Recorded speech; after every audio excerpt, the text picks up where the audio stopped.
Hola, soy Max Keiser y esto es Keiser Report. Hoy tenemos muchas cosas de las que hablar y muy poco tiempo, pero aún así lo conseguiremos gracias a la ayuda de una mujer preciosa y excepcional, la única y genuina Stacy. ¿Saben una cosa?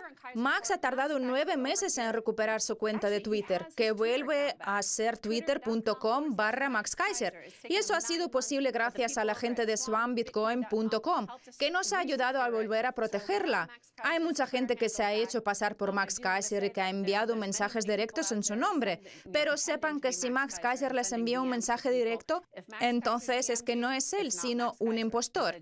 Y por cierto, también hay quien se dedica a imitar a Max Keiser en la prensa financiera tradicional, como es el caso de la CNBC, que ha analizado los datos sobre el efecto Cantillon, un tema del que venimos hablando desde hace tiempo en este programa, al igual que de las desigualdades de riqueza e ingresos que se han producido desde la última crisis financiera. Me refiero a esta última de la pandemia.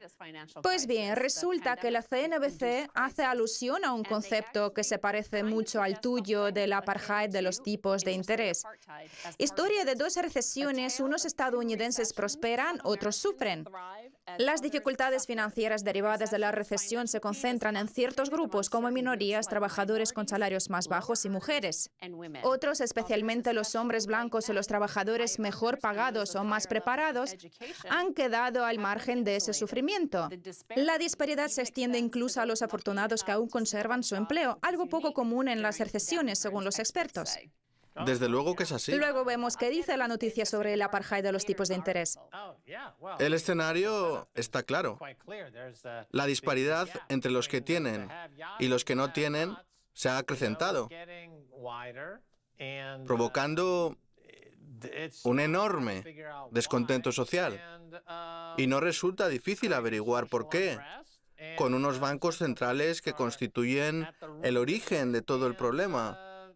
Cuéntanos más al respecto. Vamos a analizar algunos de los datos, Max. Todos sabemos que desde 1971, cada vez que estalla una crisis financiera, el Banco Central acude al rescate porque tiene la posibilidad de emitir su propia moneda, no como antes, cuando las divisas se apoyaban en el oro, al menos en lo que respectaba a su funcionalidad como unidad contable de comercio internacional. El problema de la situación actual es que el dinero que se emite solo va a parar a unos pocos, como demuestran los datos. Sí, es cierto que el actual descontento social se debe en parte al asesinato de George Floyd, pero también es reflejo de un problema mucho más profundo que afecta a todo el sistema, porque todo ese enfado también tiene que ver con la inflación y la injusticia derivadas de la emisión de moneda. Pues bien, resulta que en esta última crisis un montón de mujeres y de personas pertenecientes a minorías se han quedado sin trabajo, muchas más que en el caso de los hombres blancos con formación, como los profesionales de la tecnología, que ahora trabajan desde casa y que encima han podido beneficiarse de los $1.200 que les ha regalado el Estado. Es más, según datos de la Reserva Federal, la mayor parte de estos trabajadores, y sobre todo aquellos con más de $3.000 ahorrados, no se han gastado los $1.200, sino que los han añadido a sus ahorros, mientras que los que tenían menos de $500 ahorrados sí que se los han gastado. Vamos, que haga lo que haga la Reserva Federal o el gobierno, la riqueza sigue acumulándose en las élites.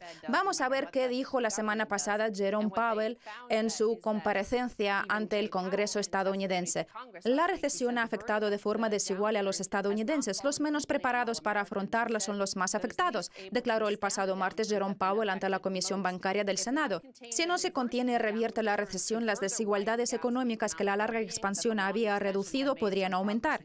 Fíjate qué curioso, porque unos días antes de esta comparecencia, el propio Powell había dicho que la Reserva Federal no genera desigualdades de riqueza o ingresos. Y sin embargo, todos los datos que hemos conocido en la última semana ponen de manifiesto que gran parte de la crisis la ha provocado el Banco Central inflando la bolsa y el mercado inmobiliario y creando una apartheid de tipos de interés. Así es. La economía estadounidense se basa en el consumo, que representa entre el 60 y el 70% del PBI, no en la producción, como sucede en el caso de Alemania o de China. Y claro, para consumir hace falta generar crédito, lo cual implica automáticamente desdeñar los ahorros. Hay conceptos como la paradoja del ahorro o la saturación de ahorros que no buscan sino desprestigiar los ahorros y disuadir a la gente de ahorrar, como si lo más indicado para la economía fuera gastarnos todo el dinero del que disponemos e incluso endeudarnos. Ahora bien, con la deuda sucede una cosa curiosa. En Estados Unidos, cuando un rico se endeuda, no tiene que pagar intereses e incluso cobra por ello, como es el caso de Jamie Dimon, de JP Morgan. En cambio, cuando el que se endeuda es un pobre o una persona perteneciente a una minoría, especialmente a la comunidad negra, el interés que tiene que pagar por ello asciende al 20, 25, 30, 40, 50 o 60%, e incluso, en el caso de los préstamos del día de pago, el interés se dispara hasta el 2000%. Pues bien, ese es el apartheid de las tasas de interés del que hablo yo, el mismo que provoca todas esas desigualdades económicas, esa injusticia social y esa violencia, porque envenena a una parte muy importante de la población con unos intereses elevadísimos y la obliga a consumir, lo cual hace que sus miembros acaben endeudados, encarcelados o esclavizados. Así es hoy en día el sueño americano. El sueño americano se basa en el mito de Rachel Elder de que en Estados Unidos todo el mundo puede prosperar y convertirse en parte de la élite. Y un elemento muy importante en ese proceso de enriquecimiento es la adquisición de una vivienda. Pues bien, vamos a ver los datos de la Reserva Federal de los que están hablando todos los internautas, que ponen de manifiesto que es precisamente el efecto Cantillon el que genera todas estas desigualdades surgidas desde 1971. La noticia de la CNBC no habla específicamente de ese año ni de lo que pasó entonces, pero sus datos sobre la desigualdad se remontan hasta 1970, así que la relación está ahí. Riqueza de las familias. Según la Asociación Nacional de Agentes Inmobiliarios de Estados Unidos, en abril el precio mediano de las viviendas de segunda mano era de $287,000, lo que supone una subida interanual de más del 7%. Estas ganancias han ido a parar en su mayoría a estadounidenses ricos y blancos. Según un informe del 2019 publicado por el Instituto Urbano, el 72% de las familias blancas tienen una vivienda en propiedad, mientras que en el caso de los negros y los hispanos el porcentaje es del 42% y el 47% respectivamente. Esta desigualdad entre blancos y negros es la mayor en 5 décadas. ¿Y qué pasó hace 5 décadas? Justo después de 1970, todos lo sabemos, la emisión de moneda no genera riqueza real, sino que en una economía financiarizada y basada en los activos como la nuestra, traslada el capital a manos de unos pocos. Solo es una forma de trasladar la riqueza. Cuando la economía deja atrás el patrón oro y pasa a basarse en una norma puramente fiat, con la creación del mercado de los derivados que tuvo lugar en la época de Reagan, y la separación entre riesgo y recompensa, los banqueros de Wall Street tienen la posibilidad precisamente de quedarse con toda la recompensa y trasladar el riesgo a los más pobres. Sí. Eso es lo que ha ocurrido con la ingeniería financiera que viene llevándose a cabo desde los años 80, que es la que ha generado todas esas desigualdades. Mira, yo cuando pienso en el movimiento Black Lives Matter, me acuerdo de lo que cuenta Isaiah Jackson en su libro Bitcoin and Black America, que en Estados Unidos los negros nunca van a ser iguales a los blancos y no van a tener acceso a la justicia. Lo único a lo que pueden aspirar es a su soberanía individual y la única forma de lograrla es mediante los ahorros y especialmente el Bitcoin. Ya contamos en un episodio reciente que el sistema actual ha beneficiado sobre todo a aquellos que tenían activos en 1971.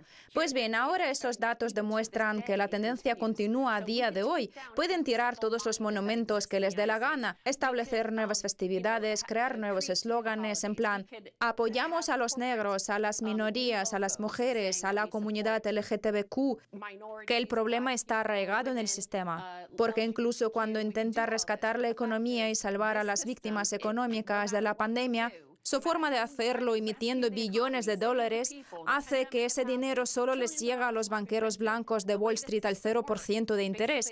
Piensa, por ejemplo, en un río que nace en el Himalaya. Al principio de su curso, sus aguas son transparentes, cristalinas, pero al llegar a cualquier ciudad densamente poblada de la India, están hechas un asco. Pues bien, eso mismo es lo que le ocurre al sistema monetario. Y también existe un importante componente generacional. De hecho, vamos a ver unos datos muy llamativos al respecto que también hemos conocido en la última semana y que comparan la situación de los miembros de la generación del baby boom con la de los de la generación X y la de los de la generación del milenio. En concreto, los datos confrontan, en términos porcentuales respecto a la riqueza total, el patrimonio actual de los miembros más mayores de la generación del milenio, que ahora mismo tienen 39 años, con el de los miembros de la generación X y de la generación del baby boom cuando tenían la misma edad. Y el resultado es el siguiente. Los miembros de la generación del baby boom controlaban a los 39 años el 21% de la riqueza nacional de Estados Unidos, mientras que en el caso de los miembros de la generación X y de la generación del milenio, el porcentaje a la misma edad es de apenas el 7 y el 3% respectivamente. Ahí tenemos otra de las consecuencias del efecto Cantillon y del apartheid de los tipos de interés, porque este último va íntimamente ligado a la calificación crediticia, que en el caso de las mujeres suele ser menor que la de los hombres blancos con formación, en parte porque cuando se creó el actual sistema Fiat, estos últimos eran los que tenían los activos. Ya había que garantizar que los préstamos estaban respaldados con dinero. Pues fíjate qué curioso. Yo soy un hombre blanco de la generación del baby boom que ha trabajado en Wall Street. Sí. Soy... No quiero señalar a nadie, pero... Así que soy la zona cero de esas desigualdades económicas y este apartheid de tipos de interés. Y sin embargo afirmo, sin temor a equivocarme, que solo hay dos formas de restaurar la justicia.